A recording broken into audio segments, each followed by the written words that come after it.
This is my baby. I love the truck. I love working the truck. Greg? 11 to 2 daily. What can I get started for you? That's peak time for a food truck. Ryan? That's when the soul gets put into the Creole. It's a French donut coated in powdered sugar. 89. Another Philly with fries, please. The fryer is at its hottest. 87. And the tacos turn into cash. Thank you. What can I get started for you? Veronica Weaver owns and operates Charlie's Buns and Stuff. She has 15 years of experience in sales and marketing. None of it in the food business, but when the economy went south, she saw an opportunity in the mobile kitchen. I'm no chef by any means. I have a love for a great burger. You have a veggie, spicy. Food vehicle operations are typically a smaller financial risk than opening a restaurant. I have another cheeseburger. Charlie's went from a hot dog cart into a full-on truck and a daily operation of 4 people. There was a lot of learning curves, and especially in the food business, you know, it's a lot of trial and error. 80. So it's just learning how to work through things that, you know, happen. Hello. Can I get 2 spicy pork and mac salad snack? One of the more popular food trucks in the city is Marination Mobile. They're real easy to find. Look for the long lines. Co-founded by Kamala Saxton, their loyal following will gladly wait for a spicy pork taco or some kimchi fried rice. Marination started with a unique idea, a great aloha attitude, It's around the world! Woo! and a hearty entrepreneurial spirit. But like most food truck owners, they had to learn along the way. I don't think easy is a word that you hear or a term coming out of anyone's mouth who owns and operates a street food business. Josh? While customers salivate over the Meals on Wheels, the business and operations side of things aren't as tasty.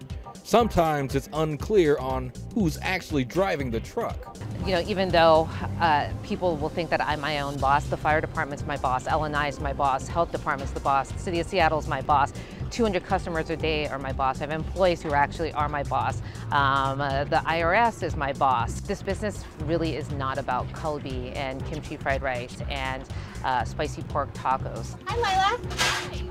I'm well, I love those earrings. It's about, you know, our interaction that we have with customers on a daily basis, and it's about paying attention to this as a business. 85. While every food truck operator has their own story, they all must jump through the same legal hoops to get the vehicle rolling. 86. There can be a handful of various permits and licenses for any vendor that serves and sells food from a truck.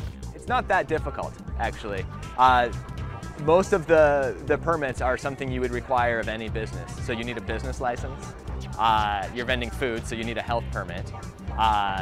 The county, which manages health permits, they also want to make sure that if you're a vendor, you're going to be close enough to a bathroom so you can wash your hands. So those are all very, I think, reasonable requirements. James. Thank you. With the popularity of the chow wagons in Seattle, city officials have tried to make things easier for these small businesses on wheels by legalizing food sales in designated areas on city streets. But of course, that doesn't mean just anywhere. So you can't put a mobile truck right in front of a restaurant. And I think there's very good reason for that. So we require a 50-foot setback from a restaurant. And that allows for a little bit of space, a little bit of buffer to allow people to appropriately access a restaurant, which I think is a really good idea. You obviously can't vend in somebody's driveway. You can vend in most commercial zones, and you can't vend in a residential zone. Vineyard, you're up. Once the truck is all legal, then it's finding a location. What many popular trucks do is form a cluster of trucks all together and keep a regular schedule of spots all around the city. I'll do 3 and 2 food truck. Okay. The Marination Mobile, for example, is always in Georgetown on Thursdays. Using social media and great word of mouth, they've built a very loyal following. Marination is definitely the favorite. Kimchi rice with spicy pork, so good. Once success has been reached, money is made, and trucks essentially run themselves, the next step is expansion.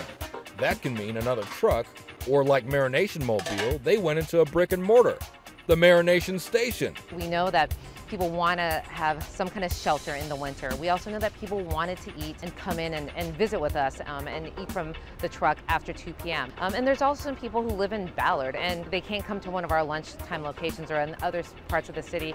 So we needed to have a dedicated space that people no longer had to play hard to get. I'll take your ticket. Thank you. And that's what Veronica Weaver and Charlie's Buns and Stuff wants.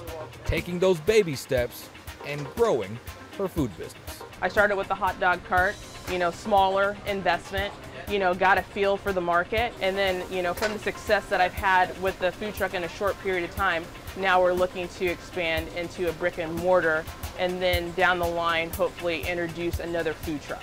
There you go. Thank you. Watch CityStream Thursday nights at 7 on the Seattle channel, or get video on demand and podcasts anytime at seattlechannel.org.